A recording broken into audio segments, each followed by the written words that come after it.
இந்த காலை வேளையில கர்த்தர் உங்களை ஆசீர்வதிப்பாராக. பயப்படாதீங்க. நமக்கு யார் இரக்கம் செய்வாங்க? நம்ம கஷ்டத்தை யார் புரிஞ்சுக்க போறாங்க? நம்முடைய வாழ்க்கையில யார் நமக்கு நன்மை செய்வாங்க என்ற கவலையும் ஏக்கத்தோடு இருக்கீங்கல்ல? பயப்படாதீங்க. என் அருமையான மகளே, அருமையான மகனே, உங்களை புரிஞ்சுக்கொள்ள யாரும் இல்லையா? உங்களுக்கு உதவி செய்ய யாருமே இல்லையா? பயப்படாதீங்க. நீங்க செய்ய வேண்டியது ஒண்ணுதான். இந்த காலை வேலையிலும் ஒவ்வொரு நாளும் தேவனுடைய வார்த்தையை எடுங்க, வசனத்தை வாசிங்க, ஏசப்பாவை அண்டிக் கொள்ளுங்க.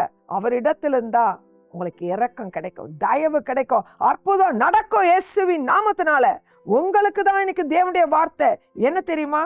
உபாகமம் 5வது அதிகாரம் 10வது வசனம், என்னிடத்தில் அன்பு கூர்ந்து என் கற்பனைகளை கை கொள்கிறவர்களுக்கோ 1000 தலைமுறை மட்டும் இரக்கம் செய்கிறவராகவே இருக்கிறேன். ஹல்லேலூயா.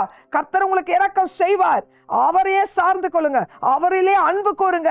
மனுஷனை நம்பாதீங்க. மனுஷனுடைய உதவி விருதா. கர்த்தர் உங்களை ஆசீர்வதிப்பாராக. ஆமென்.